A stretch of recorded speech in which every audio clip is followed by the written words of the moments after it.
गावा बीज स्वरूपाय नमस्ते जगदम्बिके। नमो राधा प्रियाय च पद्म अंसाय नमो नमः। नमः कृष्ण प्रियाय च गावा मात्र नमो नमः। कल्प वृक्ष स्वरूपाय सर्वेषां सततं परे। ओम क्षीरदाय धनदाय बुद्धिदाय नमो नमः। ओम शुभाय च सुभद्राय ओम गोप्रदाय नमो नमः। यशोदाय कीर्तिदाय धर्मदाय नमो नमः। धर्मदाय नमो नमः। आइए भाव से 1-2 मिनट हरि नाम संकीर्तन सब भाव से मिलकर बोले। हरे राम राम राम सीता राम राम राम। हरे राम राम राम सीता राम राम राम। हरे राम राम राम सीता राम राम राम। हरे राम राम राम सीता राम राम राम। हरे राम राम राम सीता राम राम राम। हरे राम राम राम सीता राम राम राम। हरे राम राम राम राम राम राम। हरे राम राम राम सीता राम राम राम। हरे राम राम राम हरे हरे। हरे राम राम राम हरे हरे। हरे कृष्णा कृष्ण कृष्ण हरे हरे। हरे कृष्णा कृष्ण कृष्ण हरे हरे। हरे राम राम राम हरे हरे। हरे राम राम राम हरे हरे। हरे कृष्णा कृष्ण कृष्ण हरे हरे। हरे कृष्णा कृष्ण कृष्ण हरे हरे हरे। राम राम राम हरे हरे। हरे राम राम राम हरे हरे। हरे कृष्ण कृष्ण कृष्ण हरे हरे हरे कृष्ण कृष्ण कृष्ण हरे हरे। हरे कृष्ण कृष्ण कृष्ण हरे हरे। हरे कृष्ण कृष्ण कृष्ण हरे हरे। हरे राम राम राम हरे हरे। हरे राम राम हरे हरे। तुम करो गौ से प्यार अमृत बरसेगा। तुम करो गौ से प्यार अमृत बरसेगा। तुम करो गौ से प्यार अमृत बरसेगा। तुम करो गौ से प्यार अमृत बरसेगा। हाँ बरसेगा भाई बरसेगा। बरसेगा भाई बरसेगा। ओ बरसेगा भाई बरसेगा। बरसेगा भाई बरसेगा। तुम करो गौ से प्यार अमृत बरसेगा। तुम करो गौ से प्यार अमृत बरसेगा।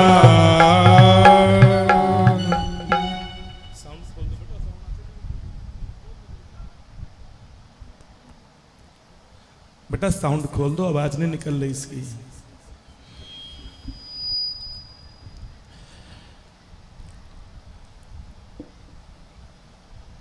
अनंत अनंत अब्रह्मांड कोटि नायक आनंद कंद सच्चिदानंद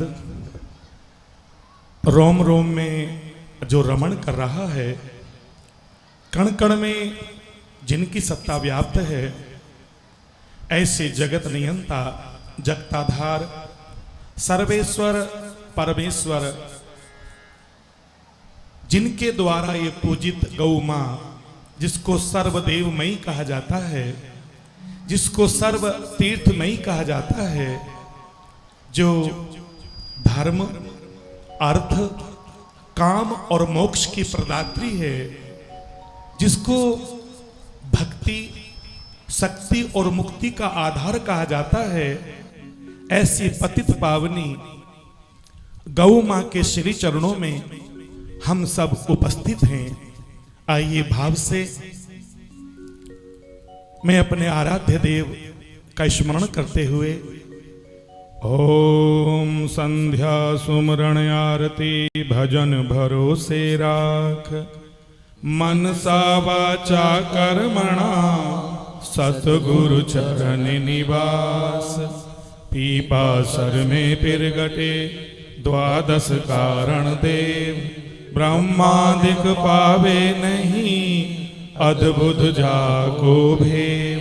शीस धरणी धर करत हूँ नमस्कार सो बार, इष्ट देव बाबो जम्बु गुरु लीला हित अवतार। मैं पतित पावनी मोक्षदायिनी गौ मां के पावन चरणों में प्रणाम निवेदित करता हूं और कार्यकर्ताओं से प्रार्थना करता हूं कि चारों तरफ जो ये बच्चे इतना शोर मचा रहे हैं, इन बच्चों को थोड़ा सा कंट्रोल करो तो कथा आप अच्छे से आपको समझ में आ जाएगी। पंडाल में बच्चे शोर ना मचाएं तो आपकी बड़ी महती बड़ी कृपा होगी। देखो, कथा के 5 नियम होते हैं। अगर कथा के नियम समझ में आ जाएं तो कथा सुनना सुलभ हो जाता है। कथा का पहला नियम है अस्वाद, अक्रोध, अनिंदा, अवैर और क्षमाशीलता। माने अस्वाद, 7 दिनों तक हम अल्पाहार लें। देखो, हम आप लोगों के बीच में रहेंगे, सुबह थोड़ा अल्पाहार लेंगे और फिर शाम को जाकर थोड़ा अल्पाहार लेते हैं। और हम लोग जिस आसन पर आकर बैठ जाएंगे, चूंकि आज तो प्रथम दिवस है, भले ही आप कथा 8 घंटे सुने 10 घंटे सुने, हम लोग अपना आसन चेंज नहीं करते। हो सकता है आप भी ऐसा कर सको, बस थोड़ा सा अभ्यास करना पड़ता है। करत करत अभ्यास ते जड़मती होत सुजान, रस्सी आवत जात ते सिर पर पड़त निशान। ये एक अभ्यास ही होता है मेरे भाई बहनों। लेकिन कथा का नियम कहता है अस्वाद, बिल्कुल साधारण शुद्ध सात्विक भोजन ही ग्रहण करें, ताकि 3 घंटे बैठने में आपको आसानी रहे। बहुत तीखा भोजन करोगे, तामसी भोजन करोगे, बहुत राजसी भोजन करोगे तो बार बार प्यास लगेगी, और प्यास लगेगी तो मन जल में जाएगा, और जल में जाएगा तो कथा में आपको विक्षेप होगा। इसलिए अस्वाद, अल्पाहार और सात्विक भोजन ग्रहण करें। वैसे तो आप सभी सात्विक भोजन ग्रहण करने वाले हैं, मुझे कहने की आवश्यकता नहीं है। अक्रोधा, देखो इतना सुंदर कार्यक्रम, इतना दिव्य और भव्य कार्यक्रम, आप लोगों ने जो मेहनत की है, जो परिश्रम किया है, मैं मंगाली गो सेवा समिति के प्रधान जी का उनकी समूची इस टीम का, सभी सदस्यों का, अधिकारियों का, नगर निवासियों का हृदय से धन्यवाद ज्ञापित करता हूं। आपने बहुत ही दिव्य और भव्य कार्यक्रम ये आपने एक तैयारियां की हैं, और गौ मां के चरणों में प्रार्थना करता हूं, हे गौ माता, जिस हेतु इन्होंने इतना इतना इतना तन मन धन से इतना खर्च किया है, गौ माता आपकी सभी मनोकामना पूर्ण करे और गौ माता आपके इस कार्यक्रम को निर्विघ्न संपन्न करे, ऐसी मंगल में कामना करता हूं।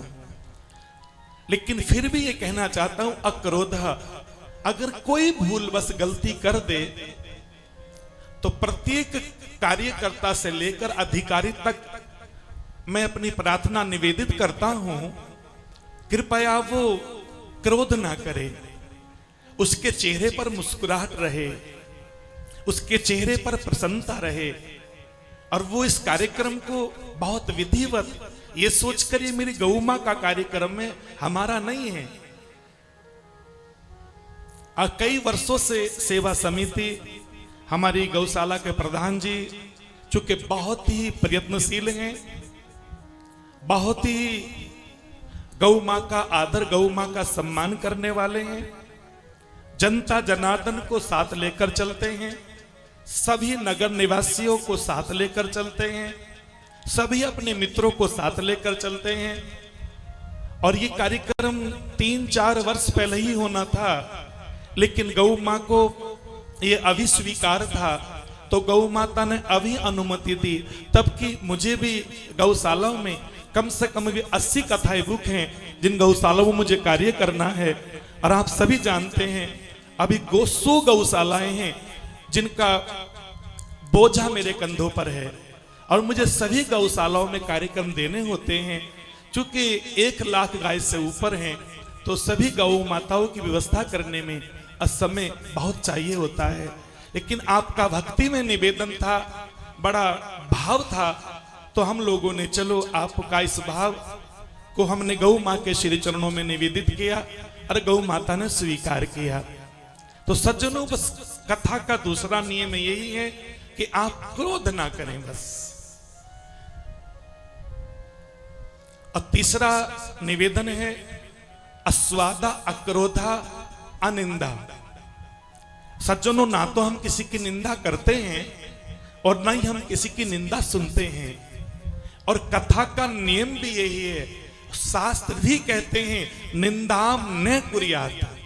वो व्यक्ति सज्जन होता है, श्रेष्ठ होता है, अति उत्तम होता है जो किसी की निंदा नहीं करता। और कथा के क्षेत्र में तो, और गौ मां के पवित्र प्रांगण में सज्जनों, यहां अगर महाघोर पाप भी हो जाए और गौ मां के चरणों में आकर सेवा करनी सीख लो, वो पाप भी नष्ट हो जाता है। तो जहां महापातक नष्ट होता हो, अगर वहां कोई दोष हो जाए, वो कहीं भी नष्ट नहीं हो सकता। इसलिए यहां किसी की निंदा मत करना।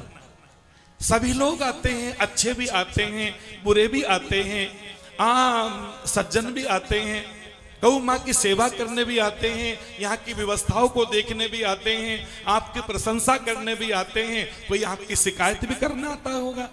लेकिन अक्रोधा, क्रोध नहीं करना चाहिए। चौथा नियम है अवैर, किसी से बैर भाव नहीं बांधना चाहिए। ये मेरी कथा के नियम नहीं है, ये भागवत कथा के नियम है। अवैर, बैर भाव नहीं बांधना चाहिए किसी से। जितना हो सके सबके साथ निर्मल मन होकर व्यवहार करो, पवित्र मन से व्यवहार करो, शुद्ध मन से व्यवहार करो। कारण है भगवत गीता में लिखा है, अर्जुन, मन ही तो बंधनों का कारण है। अर्जुन, मन ही तो मोक्ष का कारण है। अर्जुन, मन ही तो अपना मित्र है, मन ही तो अपना शत्रु है। जिन लोगों ने मन को अपना मित्र बना लिया, उनके लिए मन मोक्ष का कारण है, और जिन्होंने अपने मन को अपना शत्रु बना लिया वही मन बंधनों का कारण है। तो आओ अपने मित्र को अपना मन बनाएं।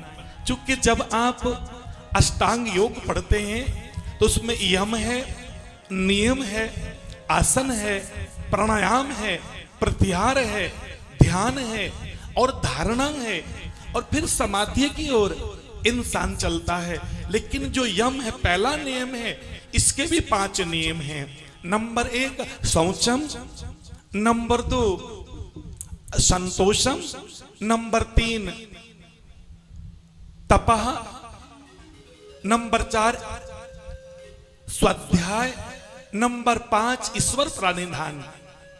तो शौचम का अर्थ ही होता है सज्जनों, अंदर से और बाहर से अपने आप को पवित्र करना। सज्जनों, हम बाहर से तो स्नान करके पवित्र हो जाते हैं, उसे कहते हैं जल स्नानम। लेकिन जल स्नान के उपरांत एक और पवित्रता कही गई है, उसे कहते हैं जप स्नानम। और जप स्नान करने से जप भी स्नान की तरह होता है, क्योंकि उससे अंतःकरण पवित्र होता है, अंतःकरण निर्मल होता है। तो जल स्नानम, तदुपरांत जप स्नानम और फिर सज्जनों तप स्नानम। और तप भी 3 प्रकार का होता है। वैसे इसके अंग बहुत होते हैं, मैं कथा प्रसंग आने पर इसकी चर्चा करूंगा। लेकिन चूंकि कथा की मुझे आज भूमिका बनानी है, मुझे ये बताना है, मैं कथा को गौ माँ के लिए 3 हेतुओं पर बोलूंगा। एक पहला हेतु होगा गौ माता धर्म के प्रति अपना कौन सा कर्तव्य निभा रही है।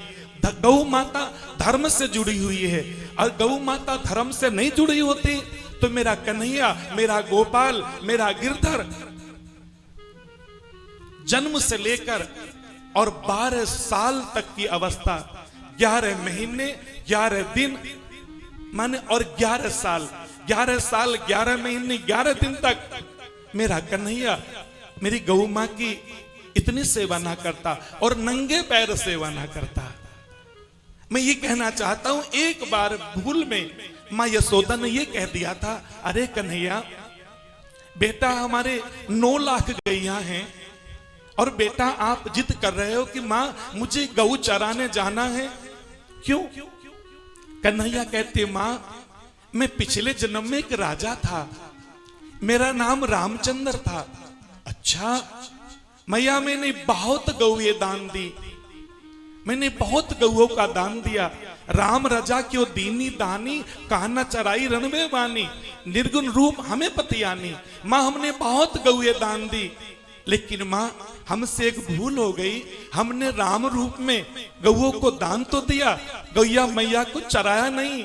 हमने मालिक बनकर गौओं को दान दिया, लेकिन इस बार गैया मैया मालिक होंगी, हम नौकर बनकर गैया को चराएंगे। ये हमने विचार किया मैया, इस बार हम गैयाओं को चराएंगे।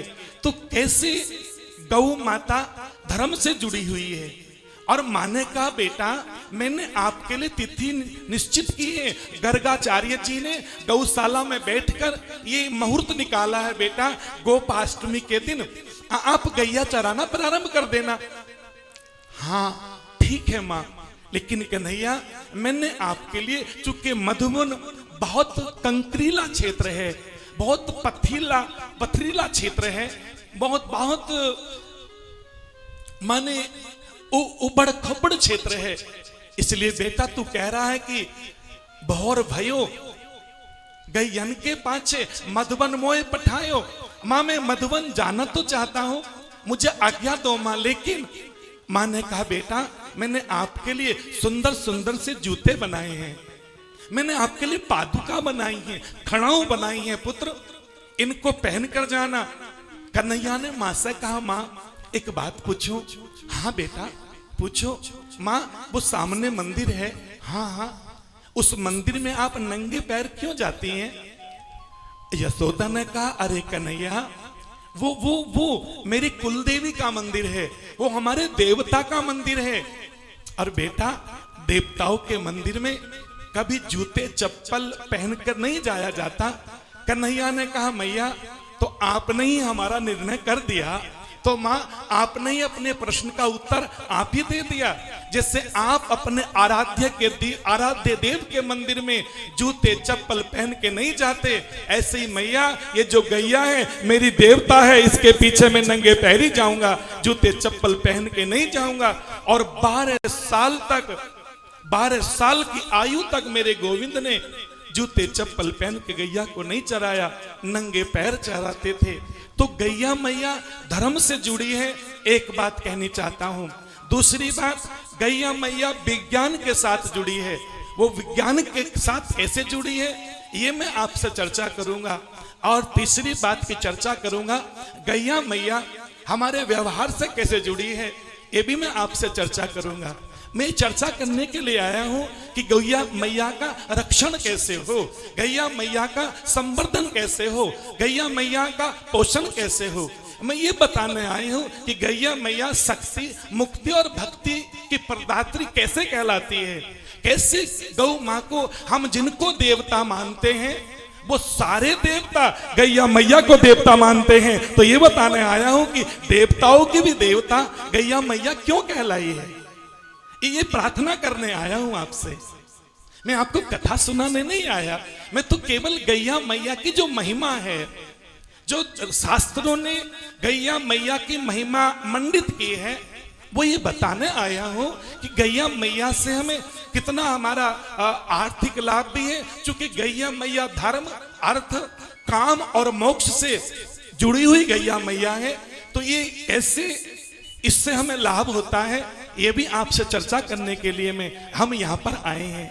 इसलिए बड़े भाव से, चूंकि आज कथा का पहला दिन है और मुझे ये पूर्ण विश्वास है कल हमारे पंडाल में बैठने को जगह नहीं मिलेगी, ये मुझे पूरा विश्वास है। चूंकि आप सब गैया मैया को मानने वाले हैं। अगर मेरा भारत देश पूरे विश्व के अंदर कृषि क्षेत्र में अगर नए नए आविष्कार करता है तो ये भारत देश है कृषि के क्षेत्र में। इसलिए मेरे देश को कृषि प्रधान देश कहा जाता है। लेकिन कृषि प्रधान देश के साथ साथ भी ये ऋषि प्रधान देश भी है। लेकिन मेरे अगर इस भारत देश का अगर कोई प्राण है तो ये मेरे किसान हैं। अगर कोई प्राण है मेरे भारत का तो ये किसान है। ये मुझे कहते समय संकोच नहीं होता, लेकिन ये भी कहना चाहता हूं अगर कोई किसानों का प्राण है तो मेरी गैया मैया है। मेरी गैया मैया के बिना किसान का गुजारा नहीं होता है। तो कैसे किसान का प्राण गैया है ये भी मैं आपसे चर्चा करने का भाव रखूंगा सज्जनों। कैसे गैया मैया को वेदों ने, अरे वेदों में तो भगवान ये साफ साफ कहते हैं सर्वभूतानाम, सब प्राणियों की ये मात्रा गावा सर्वभूतानाम, गैया मैया सब प्राणियों की मां है। चलो इतना ही कह दिया था तो ठीक था। अरे गावा विश्वस्य मात्रा, गाय तो पूरे विश्व की मां है। चलो इतना भी कहते मान लेते। गावा त्रिलोक्य मात्रा, गाय तो तीनों लोकों की मां है। जब ये कहा तो और भी आनंद आया। और जब ये कहा गावा सर्वा सुखप्रदा, सारे सुख मेरी गौ मां के में समाये हुए हैं। ऐसा कोई सुख नहीं है जो गौ माता हमको प्रदान ना कर सके। तो ये बताने का प्रयास करूंगा कि ऐसा कौन सा सुख नहीं है जो मेरी गैया मैया हमें नहीं दे पाती है। मैं ये सब चर्चा क्रमबद्ध आपसे करूंगा। हाँ, गाव गूगल सुगंधया इतना जरूर कहूंगा।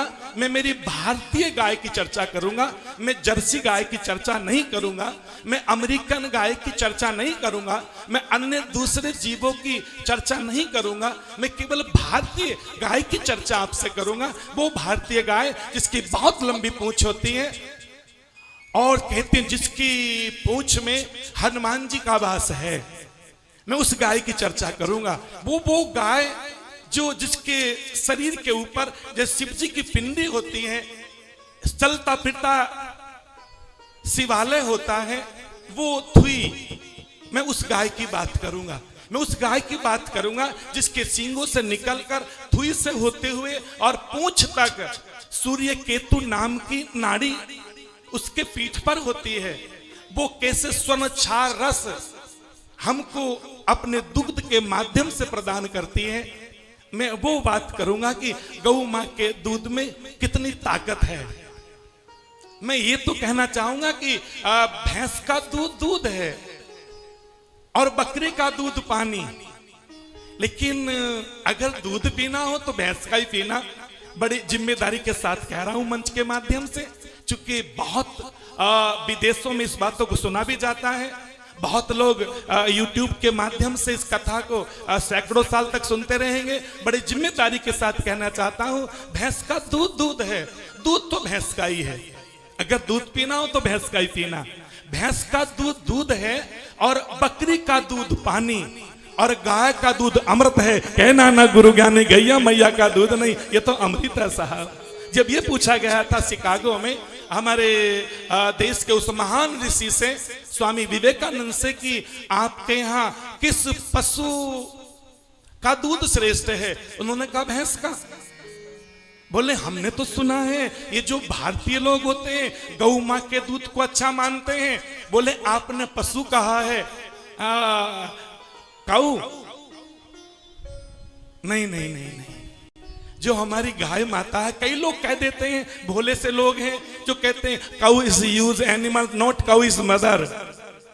वो केवल उपयोगी पशु नहीं है, वो हमारी माँ है।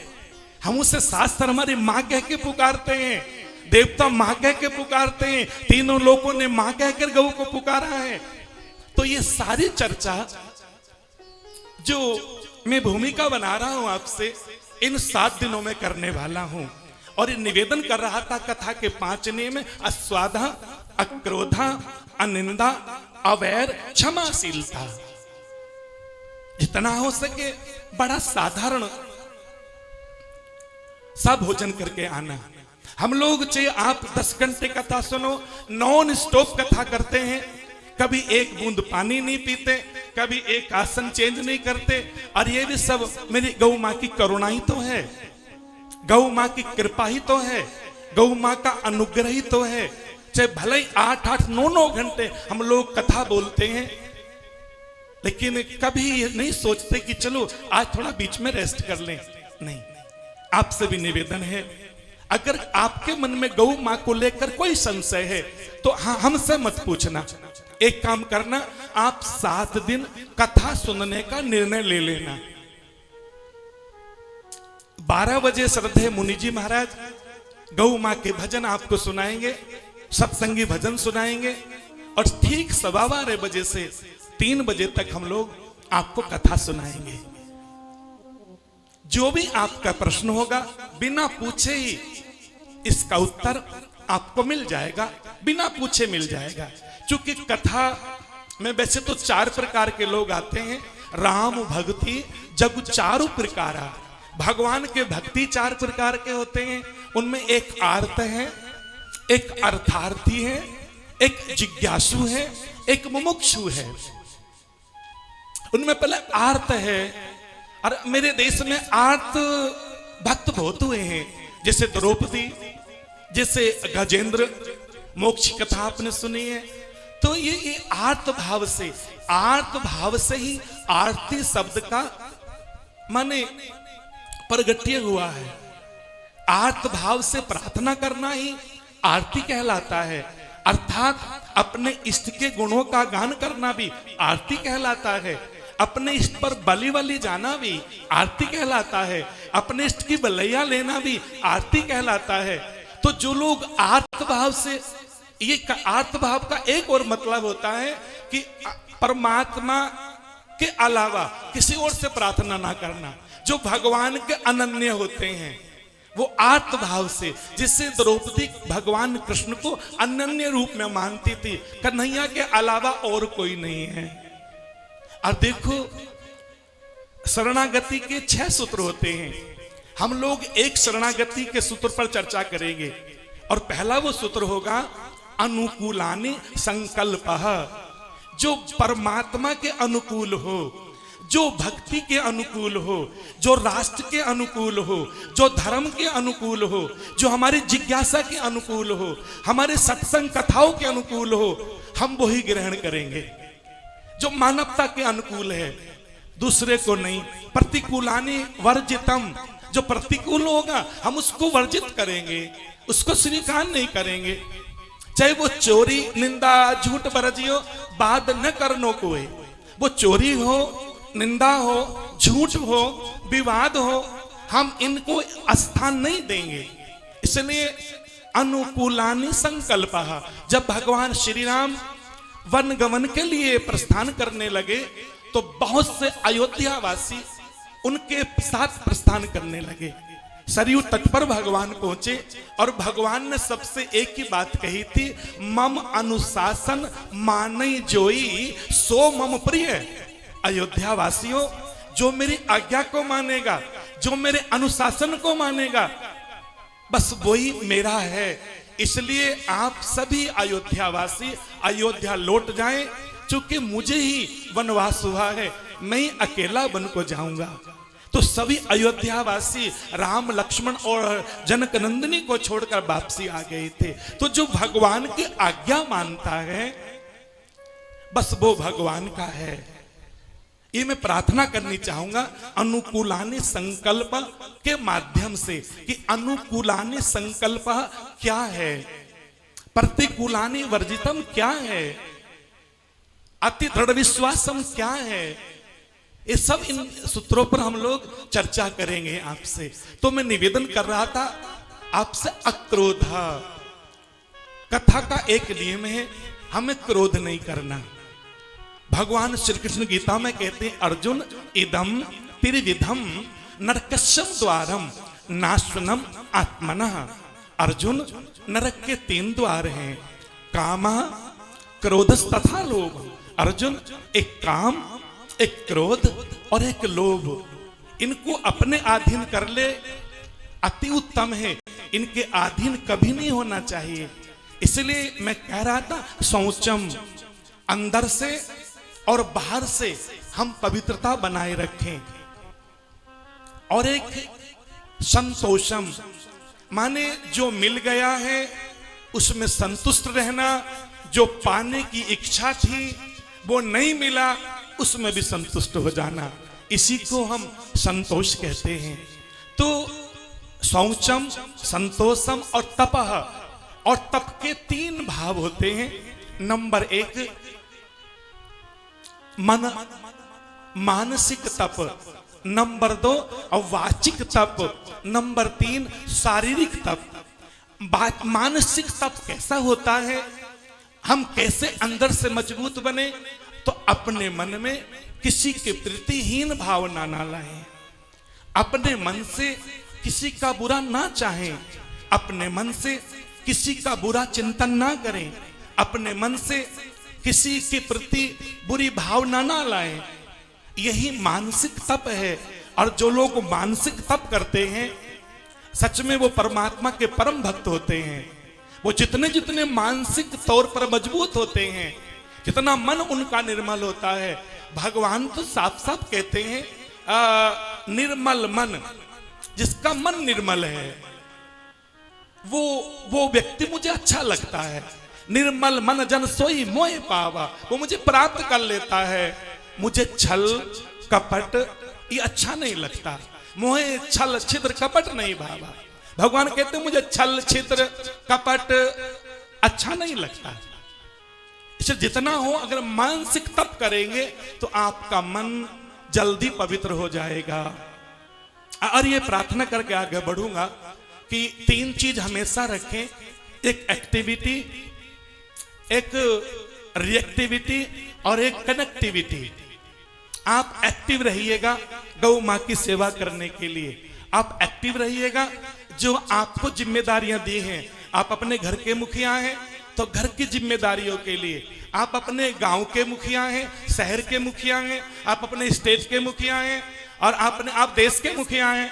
आप जहां भी हैं आप एक्टिविटी अपनाइए अपनी, और रिएक्टिविटी आपके पास होनी चाहिए, और एक कनेक्टिविटी, आप जुड़े रहिएगा अपनों से, अपनी गौ माता से, अपने शास्त्रों से, अपने वेदों से, अपने उपनिषद से, और एक बात और कहनी चाहता हूं, अपने धर्म से, और कहना चाहता हूं अपने सत्कर्मों से, और कहना चाहता हूं अपने परिवार के सदस्यों से, अपने कुटुंब के सदस्यों से, अपने अपने रिश्तेदारों से, अपने सगे संबंधियों से, अपने संतों से, अपने ब्राह्मणों से, अपने आध्यात्मिक लोगों से।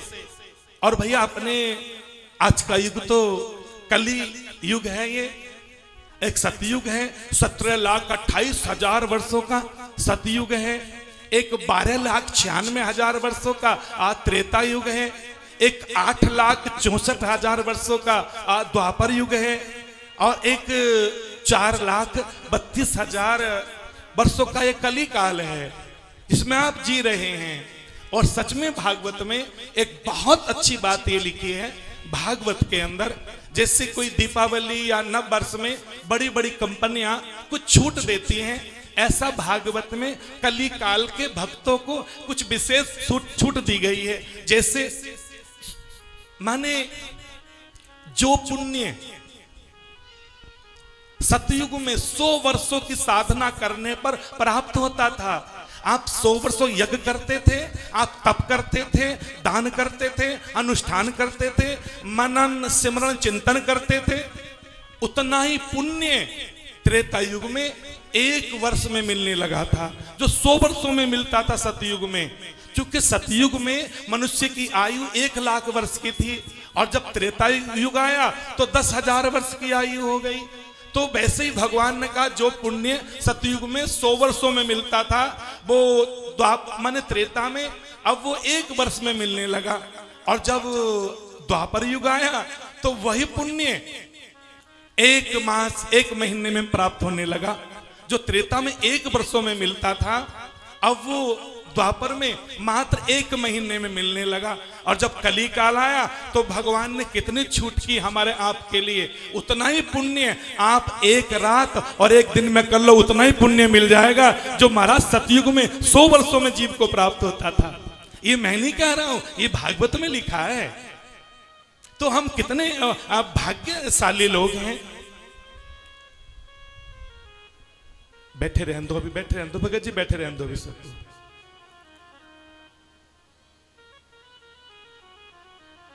बैठे रहने दो, जहां बैठे। गौ माता की जय, आज के आनंद की जय। और एक मिनट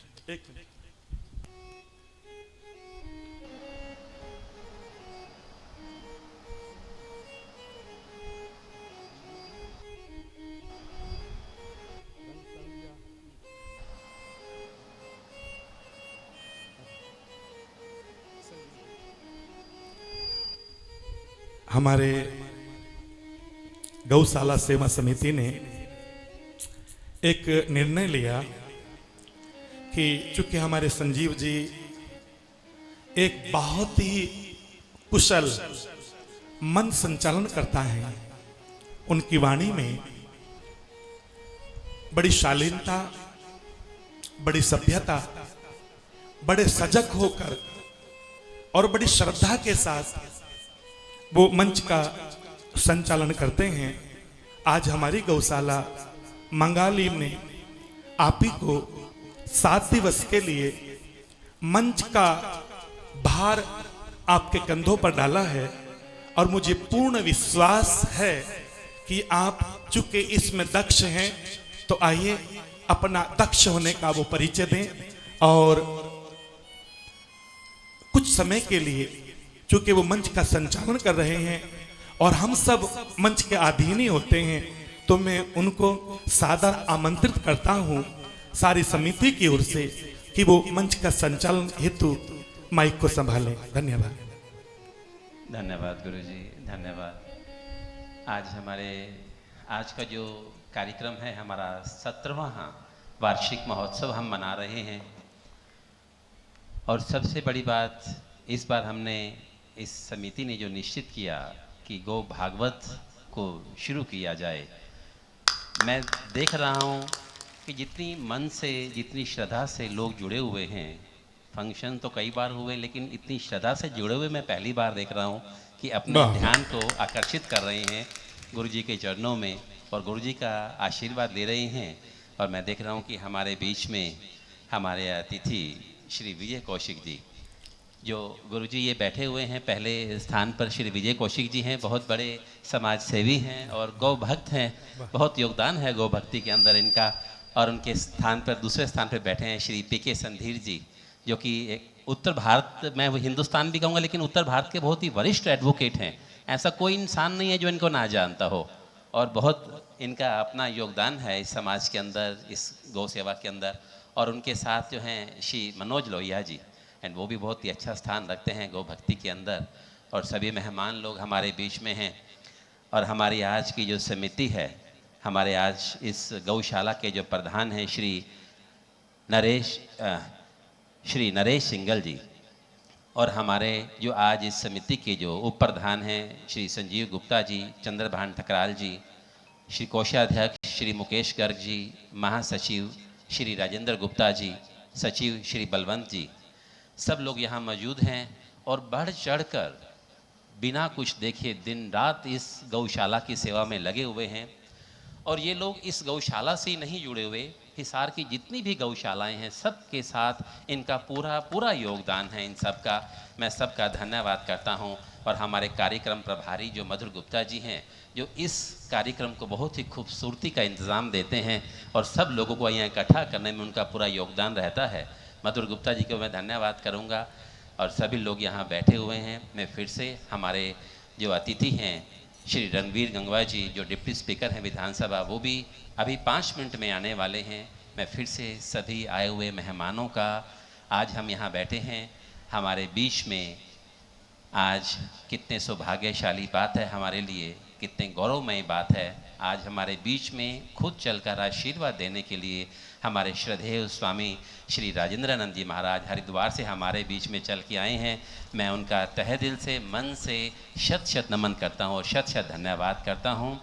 तो मैं चाहता हूँ कि इस अपनी कथा को आगे बढ़ाएं और कुछ ही देर में हमारे स्पीकर महोदय भी आ रहे हैं। मैं फिर से सभी आए हुए भक्तजनों का हार्दिक अभिनंदन करता हूँ। और मैं मैनेजमेंट को भी बोलता हूँ कि जो लोग पंडाल से बाहर खड़े हैं, जिन्होंने प्रसाद ले लिया है, वो कृपा करके पंडाल के अंदर आ जाएं, ताकि हम अपना कार्यक्रम, ये गौ भक्त का कार्यक्रम बहुत अच्छे से, और जो इतने पावन मुखवाणी से हमें सुनने का आनंद आ रहा है गौ भगवत कथा, मैं कहता हूँ कि वो सभी इस पंडाल में आकर अपने आप को आनंदमय करें। स्वामी श्रद्धेव के साथ मैं धन्यवाद करता हूँ। धन्यवाद अरोड़ा जी। अभी आप सभी मुख्य अतिथियों का, मुख्य मेहमानों का, गौ सेवा समिति के अधिकारियों का और सभी पधारे हुए आदरणीय गौ भक्तों का बड़े मर्यादित भाव से उनका अभिवादन, अभिनंदन और वंदन कर रहे थे। सो बहुत बहुत धन्यवाद। सज्जनों, मेरे पास ये धेनु मानस ग्रंथ है। इसमें 3 की महिमा गाई गई है। एक गंगा की महिमा,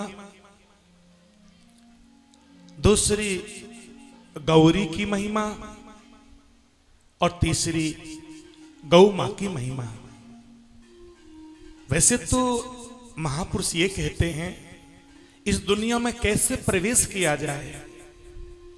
अगर ये जानना हो, अगर ये समझना हो, तो हमें महाभारत को पढ़ना होगा।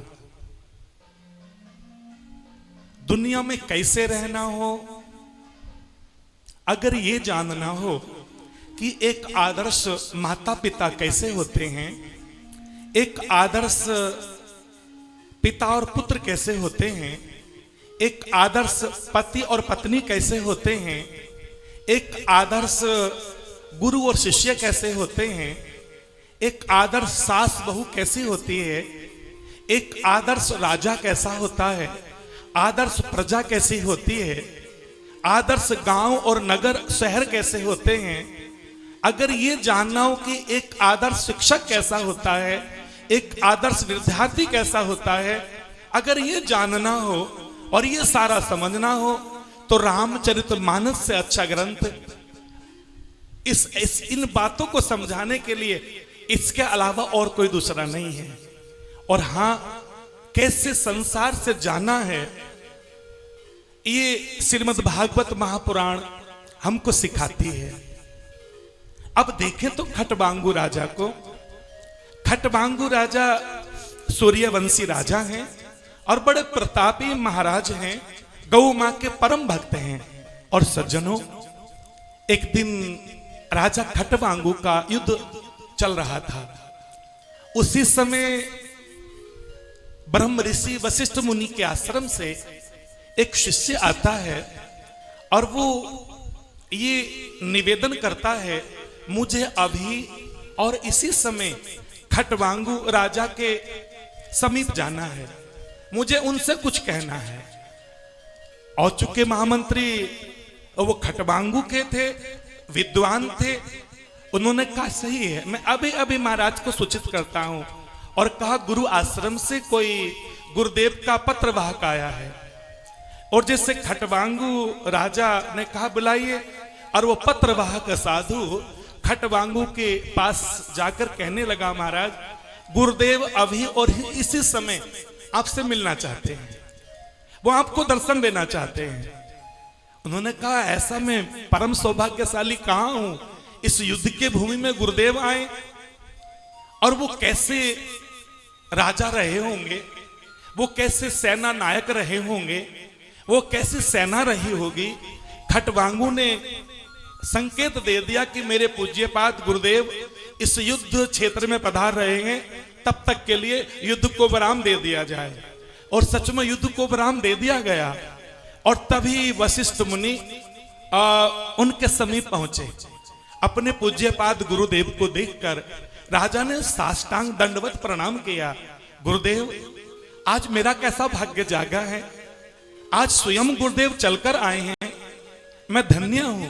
गुरुदेव, आपने आने का कष्ट क्यों किया, मुझे बुला लिया होता गुरुदेव। तब वशिष्ठ मुनि ने कहा, राजन, मैं त्रिकालदर्शी महापुरुष हूं, मैंने तीनों कालों को देखा है। मैंने भूतकाल का चिंतन मुझे अच्छा है, वर्तमान में जी रहा हूं, और मैंने ठीक भविष्य में झांक कर देख लिया है। गुरुदेव, आपने भविष्य में क्या झांक कर देखा है? मैंने अपने तपोबल के कारण, अपने योग बल के कारण मैंने ये देख लिया है राजन, अब तेरी आयु बहुत कम बची है।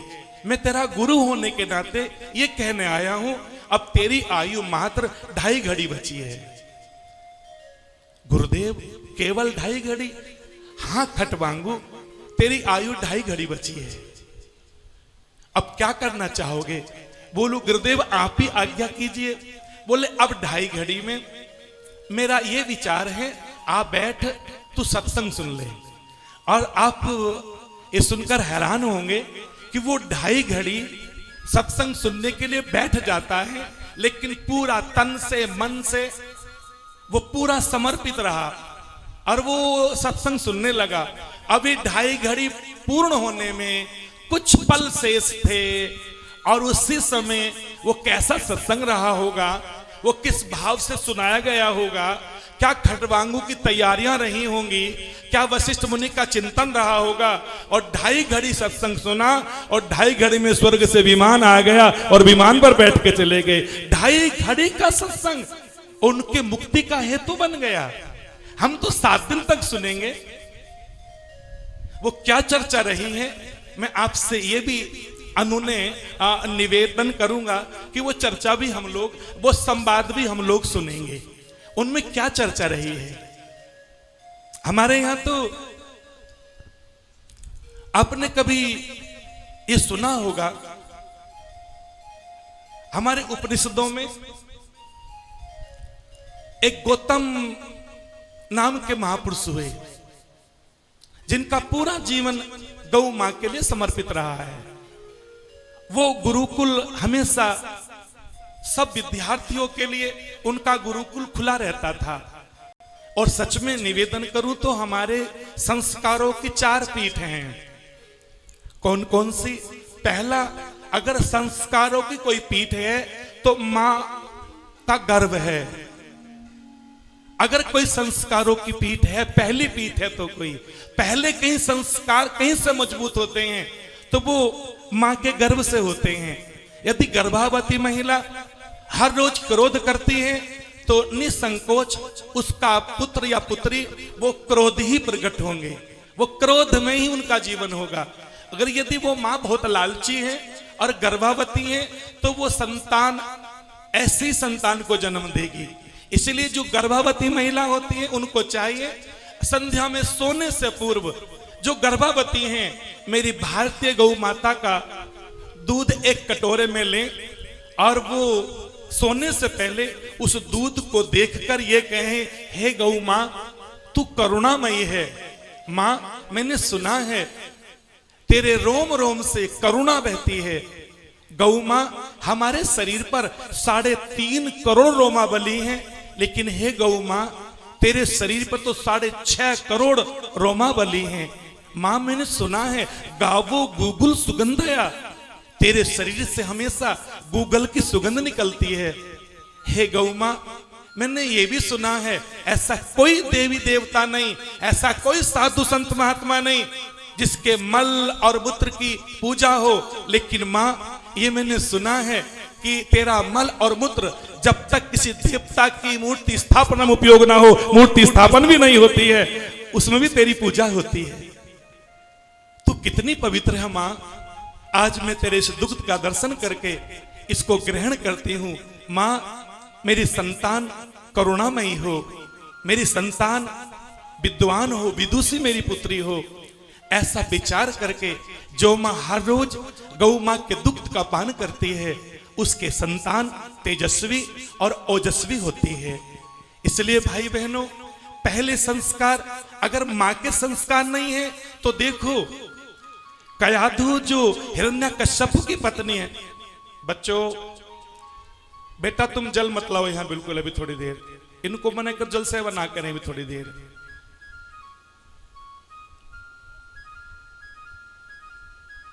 ओहो, हनुमान जी की सेना है, छुट्टियां हो गई हैं, ध्यान रखना। अगर मां के संस्कार ना हो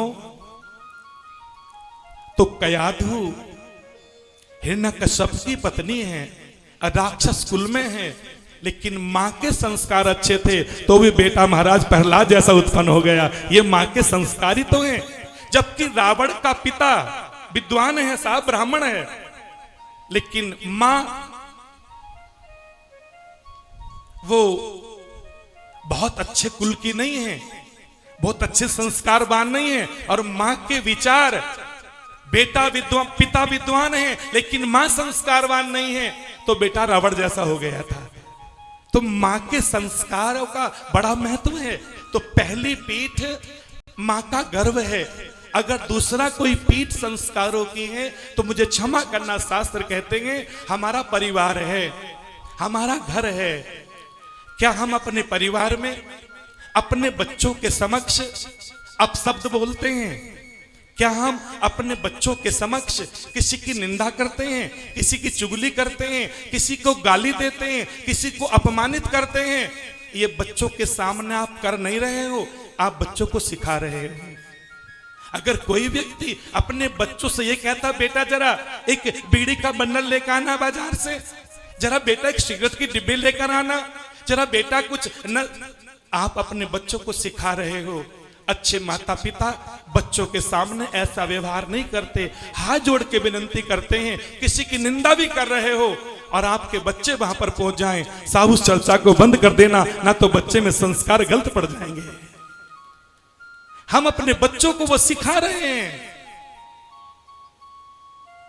हम क्या कैसी भाषा घर में बोलते हैं, हमारा आचरण घर में कैसे है, हमारी भाषा कैसी है, हमारा व्यवहार कैसा है, हमारा लोगों के प्रति हम कैसे चर्चा करते हैं, हम सब बच्चों को सिखा रहे हैं। इसलिए अपने घर में धार्मिक चर्चा हो, अपने घर में शास्त्र में ही चर्चा हो, वेद में ही चर्चा हो, महापुरुषों से अनुमोदित चर्चा हो, युक्ति से युक्त चर्चा हो, बच्चे वैसा ही सीखेंगे। बहनों बुरा मत मानना मेरी बात का। अपने घर में माता पिता को चाहिए हम बहुत वेदोक्त, शास्त्रोक्त, महापुरुषों से अनुमोदित और युक्ति से युक्त चर्चा करें। अगर बच्चों को आगे बढ़ाना चाहते हो तो दूसरा, अगर कोई संस्कारों की पीठ है तो हमारा अपना परिवार है। अगर तीसरी संस्कारों की कोई पीठ है तो वो हमारे गुरुकुल हैं, हमारे स्कूल हैं, हमारे कॉलेज हैं। अगर कोई तीसरी संस्कारों की पीठ है, हमारे बच्चे कॉलेजों में कैसी पढ़ाई होती है, वहां कैसी चर्चा होती है, वहां क्या सिखाया जाता है, ये सब कुछ हमारे गुरुकुल, हमारे स्कूल, हमारे कॉलेजों पर आधारित है। इसलिए वहां भी अच्छा भाव हो। अगर चौथी बात कहूं तो वो चौथी पीठ, ये व्यासपीठ मिली हम लोगों को। हम यहां से भी संस्कार देने का प्रयास करते हैं, हम यहां से भी संस्कार देने का एक प्रयत्न करते हैं, एक कोशिश करते हैं, ताकि यहां से अच्छे संस्कार मिले। जब यहां से जाओ, हम आपसे दो ही बात कहेंगे, एक शास्त्र होता है, एक शस्त्र होता है। जो माता पिता बच्चों को शस्त्र देते हैं वो माता पिता उनके शत्रु हैं, और जो उनके हाथों में शास्त्र पकड़ाते हैं वो उनके लिए संस्कार देते हैं। मैं कहने के लिए केवल इतना कहना चाहूंगा कि हमारे यहां जब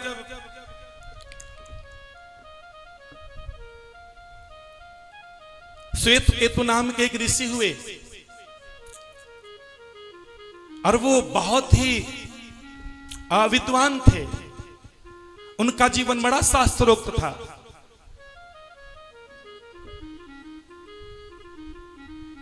और उनकी जो पत्नी थी वो उनसे भी ज्यादा विद्वान थी। श्वेत केतु की माता सुजाता उनसे भी ज्यादा विद्वान थी। बस एक दिन विचार मन में आया कि चलो गौ मां की सेवा करते हैं, और ये पूरा परिवार गौ मां के लिए समर्पित था। इस ग्रंथ में सतयुग के भक्तों की कथा, उनमें जो सतयुग में सूर्य कुल में राजा हुए, चंद्र कुल में राजा हुए, सूर्यवंशी माने चंद्रवंशी, उनकी कथा, ऋषि मुनियों की कथा, कैसी गौ मां के प्रादुर्भाव की 3 कथाएं आती हैं। एक कथा तो वो आती है जो गौ मां को समुद्र मंथन की कथा से जोड़ा गया है। उसमें से 5 गाय निकली थी। वो 5 गाय कौन कौन सी थी और वो 5 गाय कौन कौन से 5 ऋषियों को दी गई थी, वो कथा है। इसमें एक कथा वो है जो कामधेनु को दक्ष की बेटी बताया गया है। इसको ब्रह्मा की मानसिक पुत्री बताया गया है। एक कथा वो आती है सुरभि की, जो भगवान से प्रकट हुई है। तीनों कथाओं पर आप चर्चा करेंगे। वो समुद्र मंथन की कथा, कौन कौन सी 5 गैया वो समुद्र मंथन से प्रकट हुई थी, ताकि हम गौ मां की महिमा को सुने। हमारे यहाँ पहले एक नियम है, श्रोतव्यम, फिर है कीर्तितव्यम, और फिर है स्मरणतव्यम। तो पहले हमारा सुनना बताया गया है, पहले सुनना, और सुनोगे जितने ध्यान से सुनोगे उतने ध्यान से आपको कथा अच्छे से समझ आ जाएगी। तो हमारे बीच में हमारे मुख्य अतिथि जी, जो आज के मुख्य अतिथि जी हैं, वो भी मंच की ओर बढ़ रहे हैं, और उनका काफिला जो नित्य गौ मां के प्रति समर्पित हैं, गौ मां के प्रति जिनका अटूट श्रद्धा और भाव है, वो भी हमारे बीच में पधार चुके हैं। अभी हम अपने अतिथियों के, चूंकि आज मैंने कहा पूजन हुआ, बड़ी शोभा यात्रा आपने निकाली, पूरे नगर में हजारों लोग शोभा यात्रा में थे, और हमारे सभी अतिथि यहाँ पर उपस्थित हो चुके हैं। और मैं निवेदन करूंगा कि वो अपने अतिथियों का परिचय देते हुए वो उनको बड़े आदर सम्मान के साथ उनके आसन पर विराजित करें। जी धन्यवाद गुरुजी, धन्यवाद।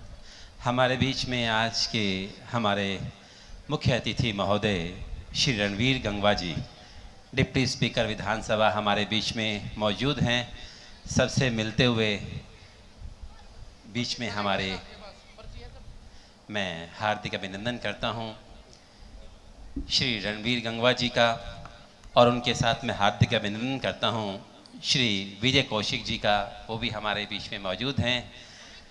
श्री पीके संधीर जी, मैं उनका फिर से स्वागत करता हूं, और श्री मनोज गुप्ता जी, मैं उनका तहे दिल से हार्दिक स्वागत करता हूं। और हमारे बीच में उपस्थित और भी मेहमान आए हुए हैं, श्री महेंद्र गुप्ता जी जो कि मुंबई से आए हैं, श्री महेंद्र गुप्ता जी, और हमारे श्री आनंद गुप्ता जी जो कि हैदराबाद से हमारे बीच में पहुंचे हैं, और श्री सतीश गुप्ता जो कि दिल्ली से हमारे बीच में आए हैं। ये एक बड़ा परिवार है, ये एक्सप्रेस रोडवेज परिवार है, जो सब लोग यहाँ इस गौ भक्ति के अंदर, इस गौ सेवा के अंदर सब लोग तन मन धन से जुड़े हुए हैं इस बंगाली गौशाला के अंदर। मैं स्वागत करता हूँ इन सब का, बहुत बहुत स्वागत करता हूँ। और हमारे बीच में श्री शिव कुमार जी सिंगल जी बैठे हुए हैं, बिल्कुल एक ऐसी शक्ति है अपने आप में, एक ऐसा नूरानी चेहरा इनका कि हर समय जो है इतने ज़मीन से जुड़े हुए और अपनी पूरी सेवा के साथ यहाँ हमेशा उपस्थित रहते हैं। मैं उनका भी धन्यवाद करता हूँ। और हमारे बीच में श्री पवन खारिया जी भी बैठे हुए हैं, मैं उनका भी हार्दिक धन्यवाद करता हूँ, धन्यवाद, स्वागत है उनका। और हमारे बीच में श्री पृथ्वी सिंह जी बिश्नोई आए हुए हैं, और जो रिटायर्ड ZMO हैं, जो कि इन्होंने काफ़ी योगदान दिया है अपना वृक्षारोपण के अंदर, वो भी हमारे बीच में मौजूद हैं। मैं तहे दिल से स्वागत करता हूं सबका। और मैं विशेष रूप से हमारे प्रधान जी श्री नरेश सिंगल जी को, मधुर जी को, सबको कहूँगा कि हमारे मुख्य अतिथि महोदय को लेकर आएँ ज्योत प्रज्वलित के लिए, जो कि एक नियम है। हमारे मुख्य अतिथि सभी लोग आएंगे, हमारे हाँ सभी लोग हमारे बीच में आएंगे। श्री विजय कौशिक जी आप भी साथ में आएंगे, श्री रणधीर सर जी, मनोज जी, और सभी लोग हमारे बीच में जो उपस्थित हैं। मैं गुजारिश करूंगा श्री महेंद्र जी से भी, जी प्लीज़ आप भी आएँ, आनंद जी और सतीश जी आप भी आएँ। और ये गौशाला आपकी है, बोल मैं रहा हूँ आपको ये गौशाला आपकी है, आपको खुद चलना है साथ में। मैं चाहता हूँ कि ज़ोरदार तालियां बजाएं जो हमारे बीच में आज सभी लोग यहाँ उपस्थित हुए हैं। एक बहुत ही सुंदर स्वर्णिम ये जो आज ओम भूर्भुवस्वः ओम भूर्भुवस्वः ध्युरिवा भूमना पृथिवीं तस्यास्ते पृथिवी देव यजनी पृष्ठे अग्नेः मना या दधे। ओम स्वस्ति नो इंद्रो बृहस्पतिर्वाः स्वस्ति नः पूषा विश्ववेदाः स्वस्ति नस्तारक्ष्यो अरिष्टनेमि स्वस्ति नो बृहस्पतिर्दधातु। करताल ध्वनि के साथ स्वागत हो।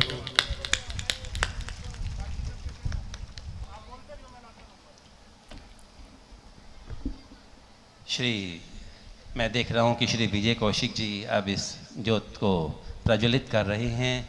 मैं चाहता हूँ कि तालियों से ही स्वागत होना चाहिए। हमारे जितने भी मेहमान लोग हैं, आज का ये जो समय है एक यादगार समय है।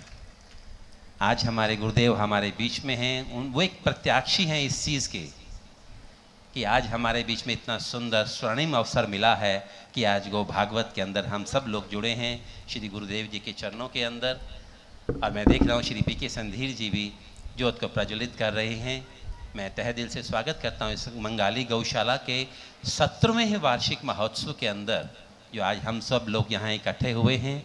और मैं देख रहा हूँ श्री मनोज लोहिया जी, जो कि इनके बारे में जितना कहा जाए, इनको मैं बहुत बचपन से जानता हूँ कि ज़मीन से उठकर आज आसमान को छुआ है इन्होंने। बहुत ही मेहनत, बड़ी शिद्दत के साथ इन्होंने जो समाज के लिए किया है। मैं तहे दिल से मनोज लोहिया जी का भी हार्दिक अभिनंदन करता हूँ, धन्यवाद करता हूँ। मैं स्वागत है आपका। श्री नरेश सिंगल जी जो हमारे प्रधान हैं, ज्योत को प्रज्वलित कर रहे हैं, मैं तहे दिल से धन्यवाद करता हूँ। हमारे बीच में महेंद्र जी, मैं कहूँगा कि वो भी आएँ और इस ज्योत को प्रज्वलित करें, ताकि इस याद के अंदर अपने आप को शामिल करें। स्वागत है सबका, ज़ोरदार तालियों के अंदर सबका स्वागत है। सब मेहमान हमारे बीच में पहुँचे, और जितने भी, मैं मुकेश गर्ग जी को कहूँगा, राजेंद्र जी भी खड़े हैं, जितने भी मेहमान हमारे पीछे हैं, हमारे पंडाल के बाहर हैं, जो उन्हें अंदर लेके आएँ, ताकि जो ये सुंदर अवसर आज हमें मिला है,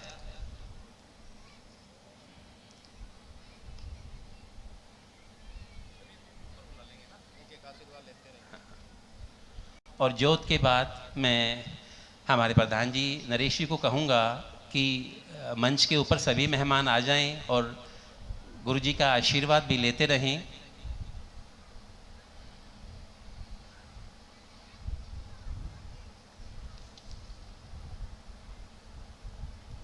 ज्योत प्रज्वलित श्री महेंद्र गुप्ता जी कर रहे हैं, मैं देख रहा हूँ।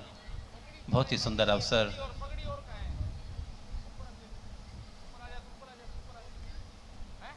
मैं चाहूँगा कि सभी मेहमान मंच के ऊपर आ जाएं।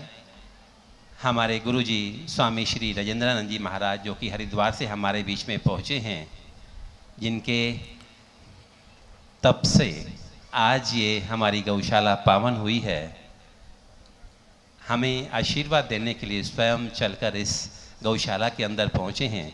मैं चाहता हूँ कि कोई भी हमारा भक्त रह ना जाए इनसे आशीर्वाद लिए बिना।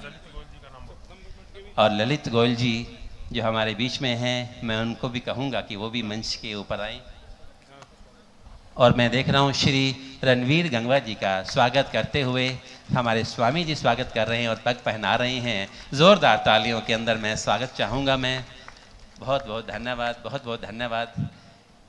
ये एक ऐसा दृश्य है जो हमेशा हमेशा सबके दिलों में समा जाएगा। जिस तरह से हमारे बीच में श्री विजय कौशिक जी को सम्मानित कर रहे हैं हमारे गुरुजी, ये बड़े सौभाग्य की बात है कि गुरुजी खुद हमारी सर के ऊपर अगर पग पहनाते हैं तो इससे अच्छा और सुंदर सुनहरा मौका हो नहीं सकता। हमारे श्री पी.के. संधीर जी को हमें वो स्वागत कर रहे हैं पगड़ी पहनाकर, और उसके बाद श्री मनोज लोहिया जी को भी पगड़ी पहनाकर अपना आशीर्वाद दे रहे हैं। मैं स्वागत करता हूं, सभी का स्वागत करता हूं। श्री महेंद्र जी जो कि मुंबई से आए हैं, एमडी हैं एक्सप्रेस रोडवेज के, मैं स्वागत करता हूं। बहुत बहुत स्वागत है इस गौशाला के अंदर।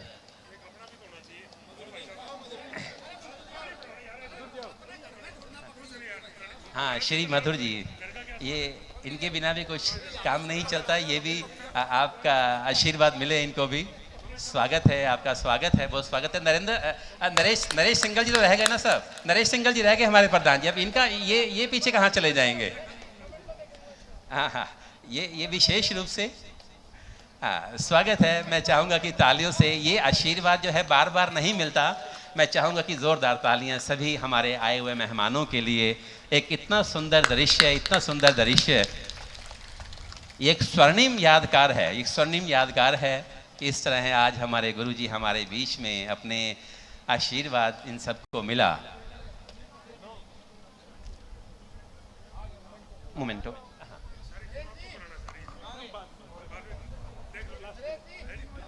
नरेश जी, मैं चाहता हूं कि ये एक बहुत ही सुंदर वृत्त चित्र, एक सम्मान वाह वाह, हमारे आज जोरदार तालियों के साथ, जोरदार तालियों के साथ हमारे रणवीर गंगवा जी, डिप्टी स्पीकर विधानसभा, मैं स्वागत करता हूं, तहे दिल से स्वागत करता हूं। बहुत बहुत स्वागत है, बहुत बहुत स्वागत है इस प्रांगण के अंदर, इस मंगाली, इस बालाजी समिति के अंदर, इस मंगाली गौशाला के अंदर। अति उत्तम, जोरदार तालियों के साथ। मैं देख रहा हूँ श्री विजय कौशिक जी को सम्मान करते हुए हमारे इस पावन श्री बालाजी गौशाला के अंदर आज कितना सम्मान हो रहा है, कितनी एक सुंदर सुनहरी एक यादें बन रही हैं। मैं देख रहा हूँ कि स्वागत करने के लिए श्री पी.के. संधीर जी आप आगे आएँ, और मधुर गुप्ता जी उनका स्वागत कर रहे हैं। श्री रणवीर गंगवा जी भी बीच में है इस चित्र के अंदर। स्वागत है, बहुत दिल से स्वागत है। धन्यवाद, धन्यवाद आप सबका। और श्री मनोज लोहिया जी आप भी आएँ, और मनोज लोहिया जी, श्री रणवीर गंगवा जी आप आएँ सर, आप भी आएँ। विजय कौशिक जी आप भी साथ में आ जाएं। पी.के. संधीर सर आप भी आगे आएँ जरा, इसके साथ आप भी आगे, संधीर साहब आप भी आएँ। सब लोग बहुत ही सुंदर दृश्य है। बहुत बहुत जोरदार तालियां मैं चाहूँगा सबके लिए, जोरदार तालियां। आज जो ये हमें सुंदर मौका मिला है, इतनी हम खूबसूरत मंच के आज जो साक्षी बने हैं, आज के इस 17वें वार्षिक समारोह के अंदर। आज जब मधुर जी ने कही, मैं स्वागत करता हूं श्री महेंद्र जी का भी स्वागत कर रहे हैं सभी लोग, श्री रणवीर गंगवा जी एंड नरेश जी आप पीछे पीछे जा रहे हैं, आप बीच में नहीं हैं। अच्छा मैं चाहूँगा श्री रणवीर गंगवा जी से आए। हाँ हाँ हाँ हाँ हाँ हाँ, ठीक है, बिल्कुल बिल्कुल बिल्कुल। हाँ, जो गांव के सब मौजूद लोग हैं, जो गांव के जो सरपंच लोग हैं, मैं सबका नाम नहीं ले पाऊंगा। महाराज जी का सम्मान करेंगे। जो भी वरिष्ठ लोग हैं सभी का नाम लेना मुश्किल हो जाएगा, जो भी वहाँ बैठे हुए हैं इस गौशाला के। मैं तो लास्ट में चलो ठीक है।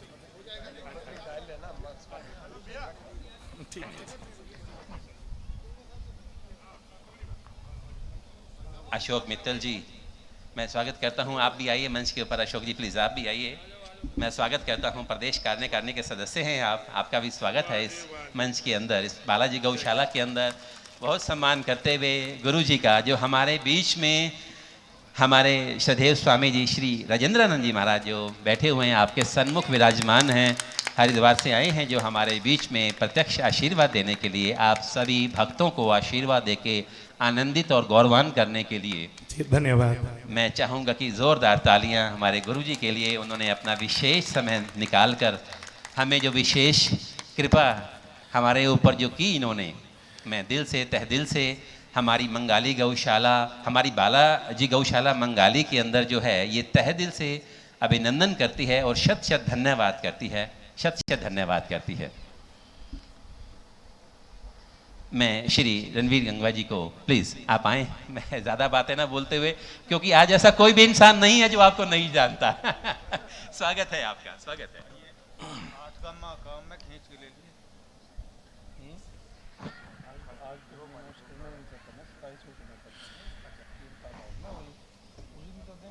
मैं तो धारा बीचों मन तो मेरे को खाने का ही निकला लिया यार, तो बात है शुरुआत कर से करनी जी यार, बहुत न्यारी बात है। आज ना करो तो ना आज जरूरी है जी, धारे बिना तो सदा ही खराब हो जाएगा। गौ माता की जय। गंगवा साहब अपना उद्बोधन दे रहे हैं, भाव से सुनिएगा।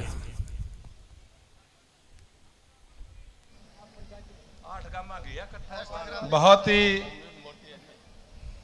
आदर व सम्मान के योग आज इस ऐतिहासिक गांव मंगाली के अंदर इस गौशाला के वार्षिक महोत्सव पर मंचासीन परम पूजनीय आदरणीय गुरुजी स्वामी श्री राजेंद्रानंद जी महाराज, जो हरिद्वार से चल करके हमें आशीर्वाद देने के लिए आज हमारे बीच में आए हैं। मैं आदरणीय महाराज जी का आप सब की तरफ से, मेरी तरफ से आज, क्योंकि मंगाली गांव मेरा अपना गांव है जी, मेरा अपना हल्का है, इसलिए एक होस्ट होने के नाते आपका तहे दिल से हार्दिक अभिनंदन करता हूं, स्वागत करता हूं। और यहाँ उपस्थित आदरणीय समाज सेवी कौशिक साहब, हिसार बार के बहुत ही सीनियर एडवोकेट आदरणीय पीके संधीर जी, इस गौशाला के अध्यक्ष आदरणीय नरेश जी,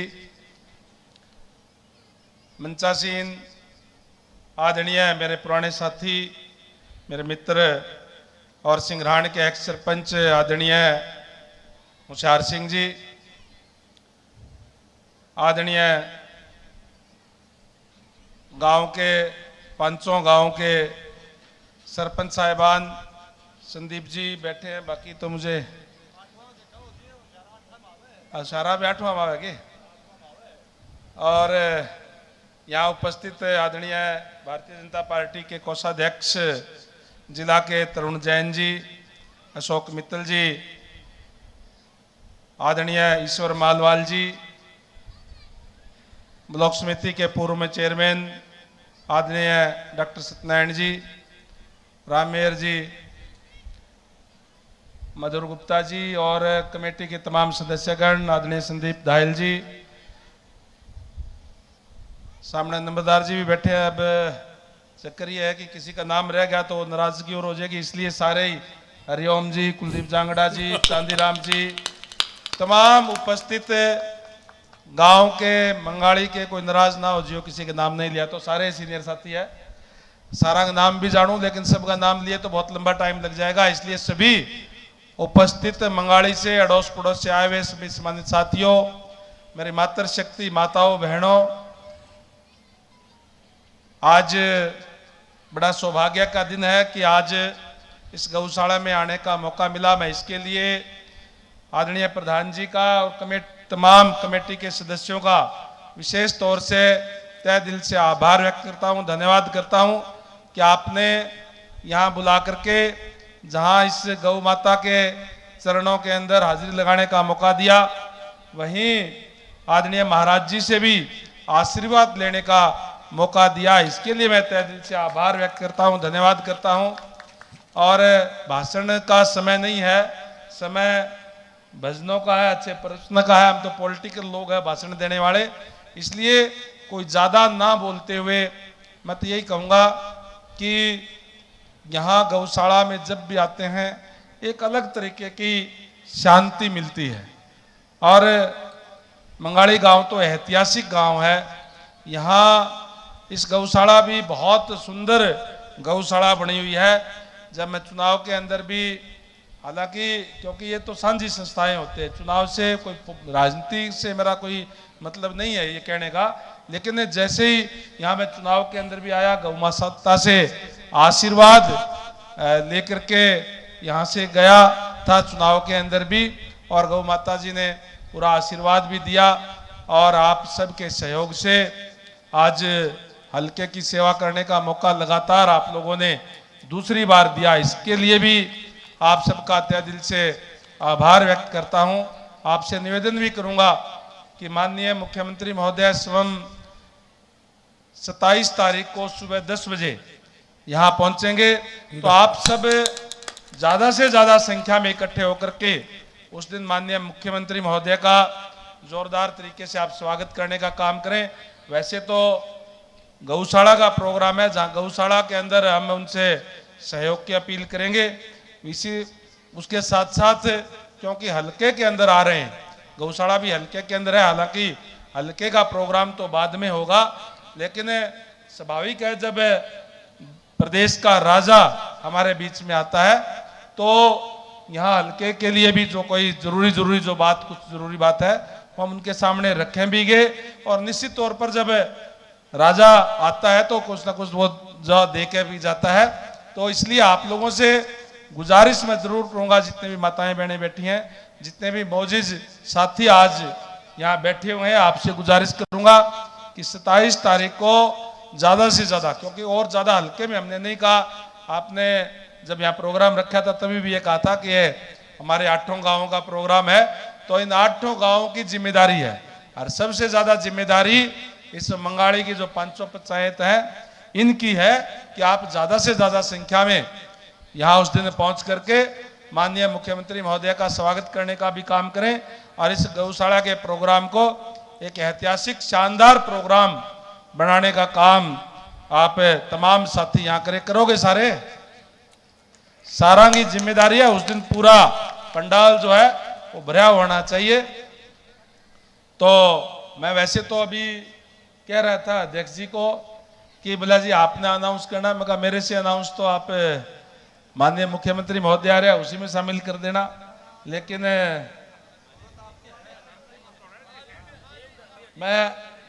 मैंने तो वैसे तो प्रधान जी को कहा था, मैं कहा मेरे से तो नीचे साइन करवा लेना, अमाउंट आप भर लेना, मैं कोई आपसे कोई बात नहीं, आपके हल्के का भी हूँ, आपका सेवक ही हूँ, और गौशाला तो हमारी सबकी सांझी है।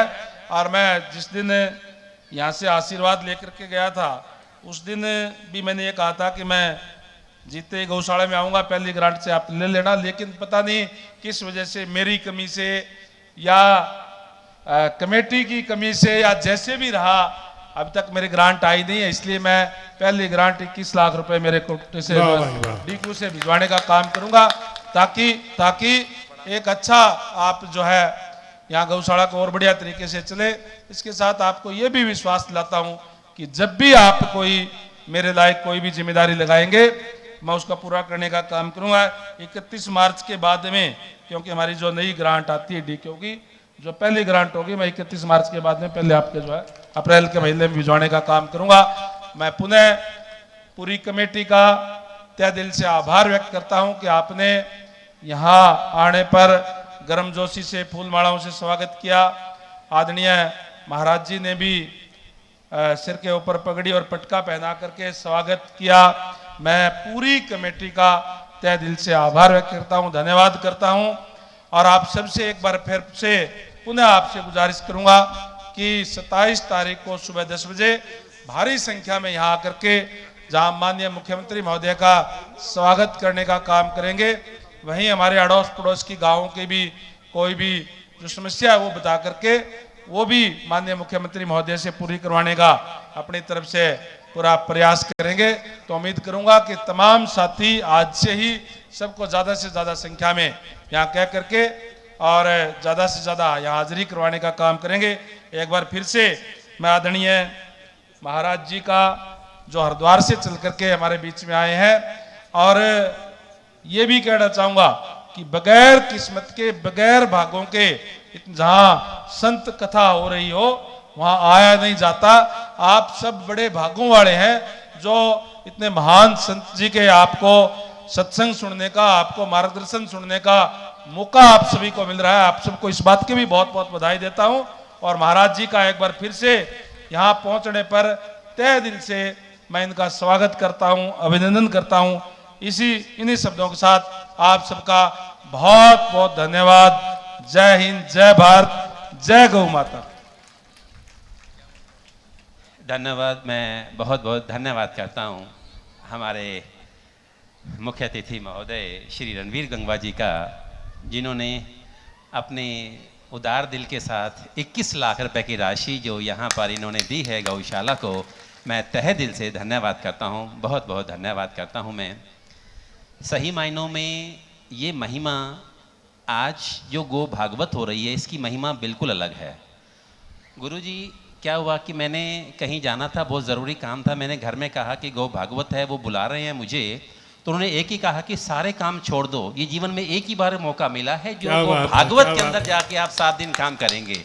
ये आपकी पूरे जीवन के ये 7 दिन लिखे जाएंगे कि आपने गुरु गौ भागवत के अंदर आप अपने आप को आपने शामिल किया। ये एक बड़ी कृपा है गौ भागवत की।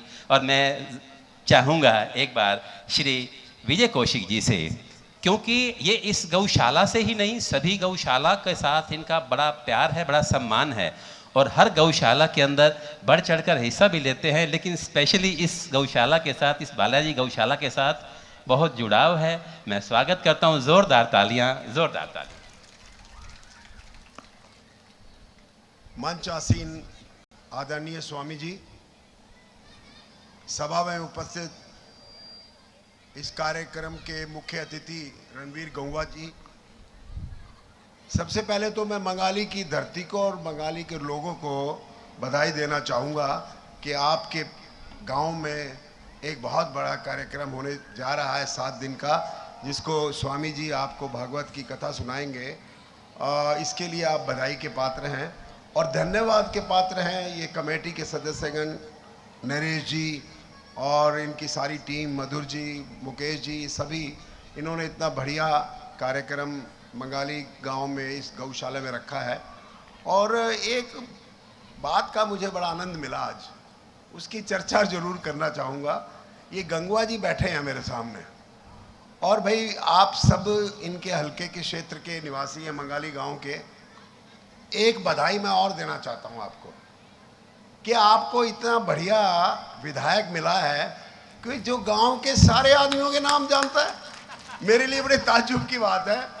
राजनीति मैंने भी की है, मैं शायद उम्र में इनसे बड़ा भी हूँगा और मैंने शायद इनसे ज़्यादा राजनीति में भाग लिया है, लेकिन विधायक नहीं बन पाया, बात अलग है। लेकिन आप इस बात के बड़े खुशकिस्मत हैं कि आपको ऐसा विधायक मिला जिसको आज बंगाली के हर गांव के नाम, हर आदमी का नाम याद है। तो ये प्रेम दर्शाता है, इनका प्रेम आपके प्रति दर्शाता है कि इनको आपसे प्रेम है, जो सब भाइयों के नाम याद है इनको। और स्वामी जी आप भागवत सुनाएंगे, शायद किस्मत हुई तो मैं 7 दिन सुनूं। वाह भाई वाह। मेरी माँ की बात याद आ रही है मुझे, वो जरूर बोल के जाऊंगा। मेरी माँ कहा करती, बेटा कथा सुनने अगर मौका मिले तो जरूर जाना। और ख़ास तौर पर भागवत की बात करती थी कि भागवत सुनने से जो 7 दिन भागवत पूरी सुनेगा, पूरा टाइम देगा, वो सीधा स्वर्ग की सीढ़ी पर चढ़ेगा। ये गारंटी मेरी माँ की थी। वाह जी उसकी वाह। चर्चा करना चाहूँगा। स्वामी जी, मैं ये सब भक्तजन बैठे हैं, मैं इनसे आग्रह करूँगा, ये रस कभी कभी मिलता है सुनने को आदमी का। बहुत कम भाग्यशाली लोग हैं जिन्हों गांव के इस प्रांगण में भागवत कथा करने के लिए हरिद्वार का एक बहुत बड़ा स्वामी, बहुत बड़ा आचार्य आपके गांव में सुनाने आया है। तो मैं गांव के हर व्यक्ति से निवेदन करूंगा, 7 दिन पूरी इस भागवत का रस लीजिए, आपको सीधी स्वर्ग की सीढ़ी नजर आएगी। ये मेरा दावा है। मेरी माँ की बात मुझे आज याद आ गई इसलिए कि कथा के बारे में खास तौर पर हमें बचपन से सिखाया जाता था। मेरे पिताजी भी बड़े अच्छे वकील रहे हैं यहाँ के, और बड़े धार्मिक प्रवृत्ति के इंसान थे। शायद वही जर्म्स या वो उन्हीं का खून नसों में दौड़ता है कि जब ऐसी चर्चा आती है कि भाई बालाजी गौशाला में ये भागवत कथा हो रही है, मुझसे जब कहा गया तो मैं कभी रुक ही नहीं पाता। किसी गौशाला में मुझे कभी भी निमंत्रण देते हैं तो मैं अवश्य जाता हूँ, चाहे कितना ही काम हो। अब भाई हम तो थोड़े अब धंधे पानी वाले आदमी हो गए, तो इसलिए भाई कमाई तो इंसान बहुत करता है, लेकिन दिल दान करने का बहुत कम होता है। और इस गौशाला से मेरा बड़ा जुड़ाव है। हर साल मैं इस गौशाला में आता हूँ और मेरा प्रयत्न रहता है, मेरी कोशिश रहती है कि ज़्यादा से ज़्यादा मैं इस गौशाला में जो कर सकूँ करूँ। तो इसलिए मैं कभी बोला नहीं करता, ना अनाउंस करा करता, लेकिन ये कह के जा रहा हूँ बालाजी गौशाला के सभी अधिकारियों को कि मेरे से जितना बन पड़ेगा मैं अनुदान के रूप में भी आपको दूंगा, और मेरी मेहनत की ज़रूरत हो तो वो भी मुझे कहीं सेवा का मौका दोगे तो उसमें भी हाजिर रहूँगा। और इन्हीं शब्दों के साथ मैं अपना स्थान लूँगा और सभी को फिर मैं ये कहकर जाऊँगा, भागवत का रस पूरे 7 दिन पूरे आनंद से लीजिए। माताएं बहनें मेरी बैठी हैं, इनको खास रुचि मैं देख रहा था है, और बुज़ुर्ग भी बैठे हैं मंगाली के। और मंगाली गांव तो मेरे ख्याल सर्व जाति गांव है। यहाँ पर ब्राह्मण भी हैं, बिश्नोई भी हैं, बैकवर्ड भी है, जाट भी हैं। सबका इस गौशाला के प्रति मोह है, ये मैं हमेशा देखता रहा हूँ।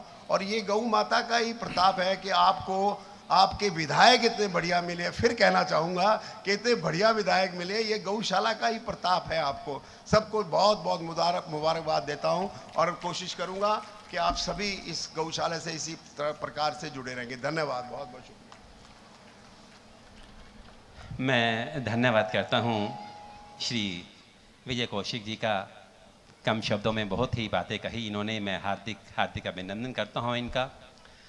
और विशेष रूप से जो हमारे मेहमान श्री मनोज लोहिया जी जो हमारे बीच में आए हैं, एंड उन्होंने यही बात कही है कि अब मैं बोलूँगा नहीं, अब मैं बस सुनने के लिए आया हूँ गुरुजी के मुँह से ये गो जो हो रही है गो भागवत, तो आप उन्हीं को शुरू करें। और मैं अपनी तरफ से जो है 1,51,000 रुपये की राशि मैं इस गौशाला में दे रहा हूँ मैं। और क्योंकि गुरुजी हमारी इकट्ठी फैक्ट्री थी, ये बहुत आगे निकल गए, लेकिन मैं ये चाहता हूँ कि जितना आगे निकले प्रोपोर्शनली हर साल जो है ना एक जीरो और बढ़ाते चले। अब 1,50,000 आ गया है तो अगली बारी 10-50 आना चाहिए। हम चाहते हैं कि आपको इतना मिले कि आपको उस देने में तकलीफ ना हो बिल्कुल भी। मैं फिर से धन्यवाद करता हूँ और मैं ज़्यादा समय ना लेते हुए यही कहूँगा कि हमारे बीच में जो आज हमारे मुख्य अतिथि पहुँचे हैं श्री रणवीर गंगवा जी, जो जिस तरह से गुरुजी ने इनके सर पर पगड़ी पहनाई, मैं चाहता हूँ इनकी उम्र दराज हो और हमेशा इस पगड़ी के अंदर रहें, इस समाज के अंदर हमेशा एक बड़ी पदवी के अंदर रहें, यही चाहता हूँ और यही कामना करता हूँ। और हमारे बीच में श्री विजय कौशिक जी, पीके संधीर जी, मनोज जी और सभी मेहमान जो कि दिल्ली बॉम्बे से आए हुए हैं, मैं सबका हार्दिक अभिनंदन करता हूँ फिर से इस बालाजी गौशाला के अंदर। और मैं हमारे गुरुजी जो कि हरिद्वार से हमारे बीच में चल कर आए हैं आशीर्वाद देने के लिए, इनके मुखारविंद से ये जो गो भागवत आगे हो रही है, मैं चाहता हूँ श्री भजन लाल जी, सन ऑफ श्री लेखराम जी खिचड़, 11,000 रुपया, 5 बोरी गेहूं और 1 ट्रॉली तूड़ी दे रहे हैं। मैं इनका भी धन्यवाद करता हूं। हमारे श्रद्धेय स्वामी श्री राजेंद्रानंद जी महाराज से मैं अनुरोध करूंगा, विनती करूंगा कि इस गो भागवत को आगे की ओर ले जाएं। और हम क्षमा चाहते हैं कि बीच में आपको हमने इस गो भागवत को बीच में रोकना पड़ा, उसके लिए क्षमा याचना हम चाहते हैं। आगे की अपनी वाणी आरंभ करें। बोलो गौ माता की। इस कार्यक्रम के लिए अगर मेरी गौ माँ के लिए कुछ अर्थ दान में आता है तो बार बार रोकिएगा, मैं रुकने को तैयार हूँ। तो सज्जनों, आइए बड़े भाव से। वैसे तो कथा का समय 3 बजे तक है और 3 बज चुके हैं, समय संपन्नता की ओर है। लेकिन आज एक प्रार्थना करके मैं उठ रहा हूं यहाँ से। ये कथा फरवरी में होनी थी, लेकिन चूंकि अभी कणक की फसल तैयार है तो एक विनती तो करूंगा। आप तन से सहयोग दे रहे हैं, धन से भी सहयोग दे रहे हैं, लेकिन एक और विनती है। बड़े बड़े किसान इस क्षेत्र में हैं, मेरी गौ माँ के लिए कणक और तूड़ी का दान बहुत अधिक मात्रा में करें। चूंकि गैया बहुत हैं, यहाँ तूड़ी की व्यवस्था चरमर आ जाती है, इसलिए बहुत तूड़ी और कणक और धन तो आप सब दे ही रहे हैं। आज हमारे गंगवा जी खूब बरसे हैं, गंगा माँ की कृपा इनके ऊपर हुई है, गौ माँ की करुणा हुई है, तो इन्होंने बहुत दिल खोलकर आज दान किया है। बहुत बहुत धन्यवाद। धन्यवाद कौशिक जी के लिए, बहुत ही अच्छा उनका उद्बोधन था, बड़ा ही मधुर उद्बोधन था। मैं बस 3 बात कह के अपनी बात को पूर्ण करता हूँ। पहला श्लोक है गीता का, मन सोचम कर्म सोचम कुल सोचम च भारतः, शरीर सोचम वाक्य सोचम पंचविधम च स्मृतम। अर्थात बस ये ध्यान रखना कि मन पवित्र कैसे हो। शास्त्र कहते हैं स्वाध्याय करने से और सत्संग सुनने से और सुमरण करने से मन पर अच्छा प्रभाव पड़ता है। कुल सोचम, जिस कुल में आपका जन्म हुआ है, आप अपने कुल की पवित्रता को बनाए रखें। जिससे गंगवा जी ने अपने कुल का नाम रोशन किया, आप भी अपने कुल का नाम रोशन कीजिए। क्षेत्र कोई भी हो सकता है, जैसे हमारे बहुत ही वयोवृद्ध कहूँ, ज्ञान वृद्ध कहूँ, या आयु वृद्ध कहूँ, या पद वृद्ध कहूँ, श्रद्धेय श्री कौशिक जी को उन्होंने बड़े सरल शब्दों में, बड़े सहज शब्दों में, माने उन्होंने ये कह दिया कि पतझड़ में बहारों की बात करता हूँ, पतझड़ में बहारों की बात करता हूँ, थोड़े में विस्तारों की बात करता हूँ। आज बहुत प्रवचन करने नहीं आया, गौ सेवा की बात करता हूँ। आज उन्होंने अपना उद्बोधन गौ माँ के श्री चरणों में ही संबोधित किया। तो इस भाव से अपने कुल की पवित्रता और अपने कर्मों की पवित्रता और अपनी वाणी और शरीर की पवित्रता, इन 5 प्रकार की पवित्रता का केंद्र मेरी गौ माता है। इसलिए आप गौ माता से जुड़े रहें। आपसे यही निवेदन करके आज की कथा को यहाँ विश्राम देने के लिए और मैं आरती के लिए प्रार्थना करता हूँ पंडित जी से कि पंडित जी आज की आरती तैयारी करें। कुछ दान दाताओं की सूची है और वो कुछ सम्मानित लोगों को करना है अभी।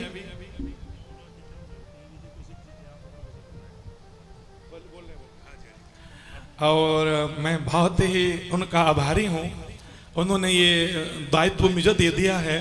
बाकी अरोड़ा जी को मैंने सौंप रखा था, बोले स्वामी जी का वो इस तरह करें तो 2,51,000 रुपए कौशिक जी हमारे गौशाला को दान देते हैं। 2,51,000 रुपए का एक बड़ा योगदान गौ माँ को वो दे रहे हैं। इसलिए बहुत बहुत धन्यवाद गौ माँ के चरणों में।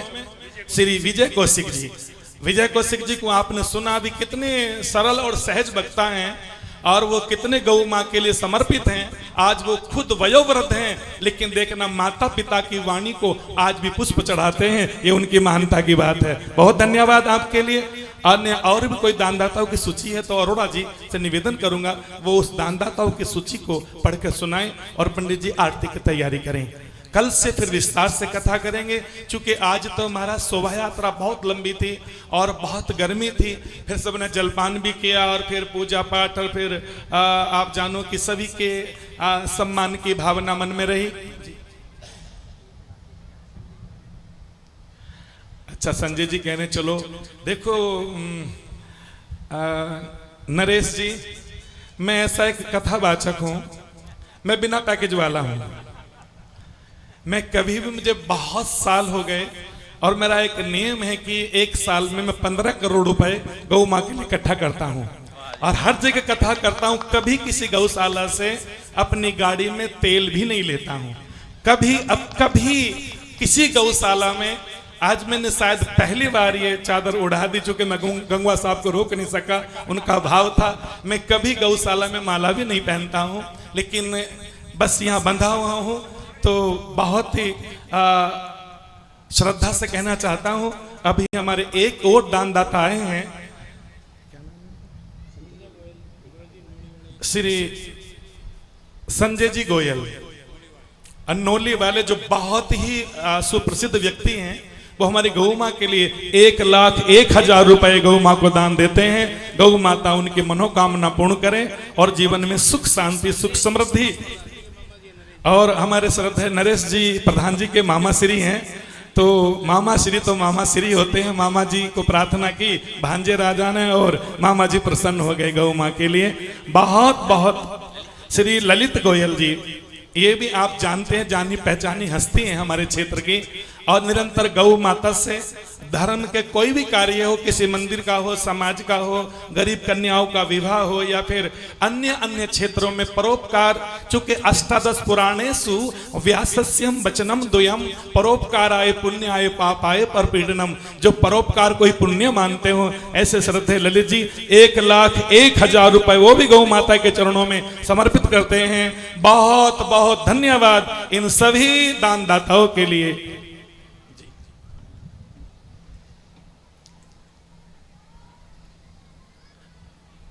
जी आइए भाव से हरि आरती करें। पंडित जी कहां गए?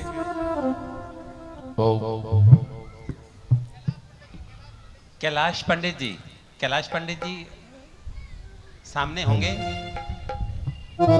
कैलाश पंडित से अनुरोध करूंगा कि वो आरती का शुभारंभ करें। कैलाश पंडित जी। चलिए गौ माँ के चरणों में खड़े होकर सब आरती करेंगे। आज भगवान श्री हरि की आरती करेंगे सभी, और गौ माँ की आरती करेंगे। पहले गौ माँ की आरती बोलें सभी। ओम जय श्री गौ माता मैया, जय श्री गौ माता। मंगल मुक्ति प्रदायिनी, मंगल मुक्ति प्रदायिनी, जन्म मरण दाता। ओम जय श्री गौ माता।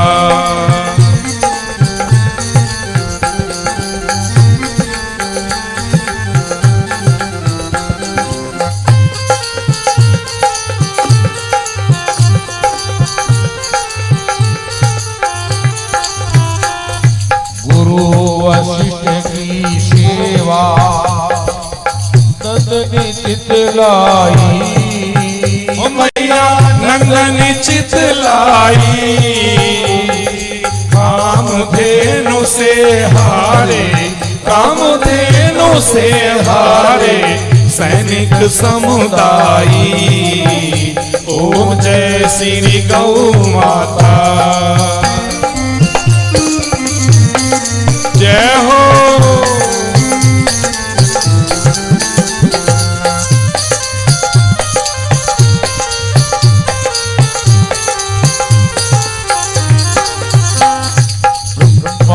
विष्णु विराजे ओ शिव तन पर धारे, मैया शिव तन पर धारे। गोमुख निकसी गंगा, गोमुख निकसी गंगा, काज सकल सारे। ओम जय श्री गौ माता।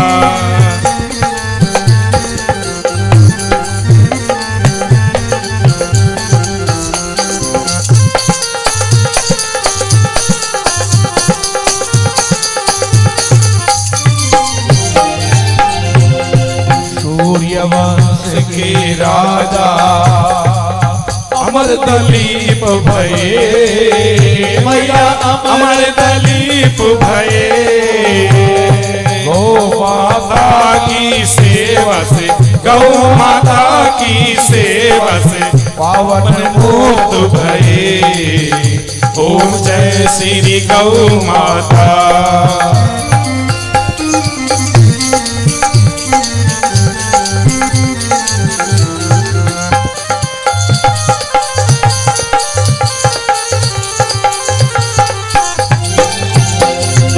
भारत भूमि की रक्षा तुमने नित्य करी, ओ मैया तुमने नित्य करी।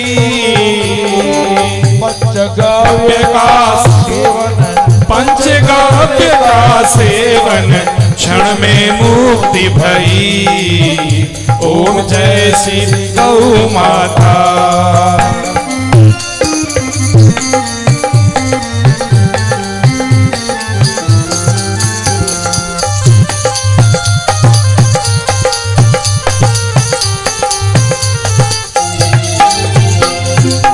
कलयुग त्रास की वारणी ओ हरत घास भोगी। ओ मैया हरत घास भोगी। करे आन से सेवा, करे आन से सेवा, सुख पावे रोगी। ओम जय श्री गौ माता।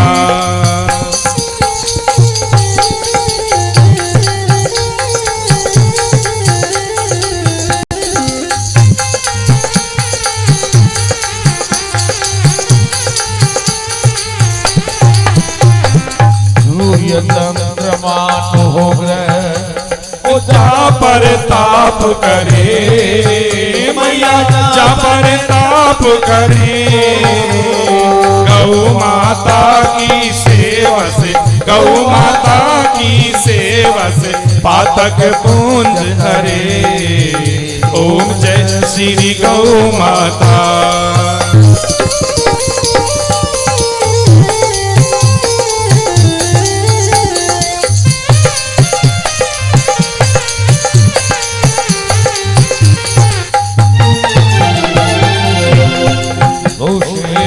करो आरती जो कोई नर गावे, मैया प्रेम सहित गावे। कहे मधु कवि भव से, कहे मधु कवि भव से पार उतर जावे। ओम जय श्री गौ माता। ओम जय श्री गौ माता। मैया जय श्री गौ माता। मंगल मुक्ति प्रदायन, मंगल मुक्ति प्रदायन, मरण मरण त्राता। ओम जय श्री गौ माता। त्वमेव माता च पिता त्वमेव, त्वमेव बन्धुश्च सखा त्वमेव, त्वमेव विद्या च द्रवणम्, त्वमेव सर्वं मम देवदेवः। कर्पूरगौरं करुणावतारं संसार भुजगेन्द्रहारं सदा वसन्तं हृदयारविन्दे भवं भवानी। नीलाम्बुजश्याम हलकोमलांगं सीता समारोपित वामभागं पाणौ महासायक चारु। नमामि रामं रघुवंशनाथं तत्पुरुषाय विद्महे महादेवाय धीमहि तन्नो रुद्रः प्रचोदयात्। नारायणाय विद्महे वासुदेवाय धीमहि तन्नः विष्णुः प्रचोदयात्। अंजनाय विद्महे वायुपुत्राय धीमहि तन्नो हनुमन्त प्रचोदयात्। एकदन्ताय विद्महे वक्रतुण्डाय धीमहि तन्नो दन्ती प्रचोदयात्। नानासुगन्धित पुष्पाणि यथा कालोद्भवाञ्च पुष्पाञ्जलि ग्रहणायं परमेश्वर मंत्र पुष्पांजलिं समर्पयामि। ओम धयो शांतिरंतरिक्षं शांति पृथ्वी शांति रापः शांति लोकधया शांति वनस्पतयः शांति विश्वे देवाः शांति ब्रह्म शांति सर्वगं शांति शांतिरेव शांति सा मा शांतिरेधि। ओम